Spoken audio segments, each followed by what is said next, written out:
પોરબંદર જિલ્લાની જાણીતી સુદામા ડેરીમાં કોંગ્રેસે કથિત ભ્રષ્ટાચારના આક્ષેપ કર્યા છે।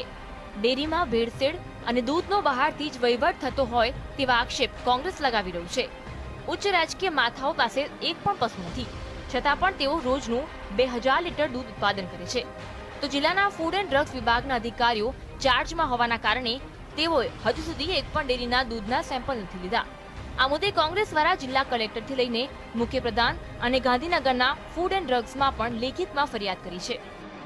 જેને 1 લીટર પણ દૂધ ઘરે નથી, 10 કેન દૂધ આમાં કેમિકલ વાળું દૂધ ઠાલવે છે।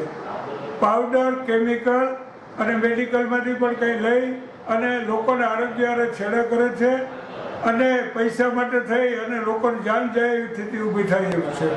સુદામા ડેરીના ઓપરેટર રામાભાઈ ઓડેદરાએ જણાવ્યું છે કે સુદામા ડેરીમાં કોઈ પણ પ્રકારનું ભેળસેળવાળું દૂધ લેવામાં નથી આવતું। અમારી સુદામા ડેરીમાં કોઈ પણ જાતનું ભેળસેળવાળું દૂધ લેવામાં આવતું નથી। જે કોઈ પણ આક્ષેપો કરવામાં આવ્યા છે તે બિલકુલ ખોટા છે।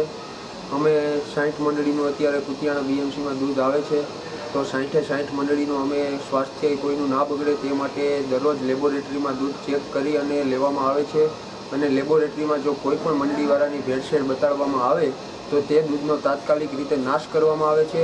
અને અત્યાર સુધીમાં ટોટલ મંડળીનો 1 વર્ષમાં 10 લાખની ઉપર કમસે કમ દંડ ફટકારી ચૂક્યા છીએ। ઉલ્લેખનીય છે કે જો એક તાલુકામાં 15 લાખથી વધુ દંડ મંડળીઓને આપવામાં આવે તો તેનો મતલબ એ થયો કે જિલ્લાની અંદર આવેલી 200થી વધુ મંડળીઓની અંદર ભેળસેળ થતું હશે। ભલે સુદામા ડેરી દ્વારા દૂધ ખરીદવામાં ન આવે, પરંતુ જિલ્લાની અંદર આવેલી નાની ડેરીઓની અને ખાનગી ડેરીઓની અંદર મોટા પાયે ભેળસેળ થતી હોવી જોઈએ। ત્યારે શહેર અને તાલુકામાં અનેક એવી દુકાનો છે જ્યાં ખુલ્લેઆમ ભેળસેળની પ્રોડક્ટ મળી રહી છે। જિલ્લાના ફૂડ એન્ડ ડ્રગ્સ વિભાગ ઘોર નિંદ્રામાં હોય તેવું લાગી રહ્યું છે। ત્યારે દૂધ મંડળીઓમાં થઈ રહેલા કથિત ભેળસેળ અને દૂધ ઉત્પાદકો સામે પગલાં લેવાશે કે કેમ તે જોવું રહ્યું। વિપુલ ઠકરાર, GSTV, પોરબંદર।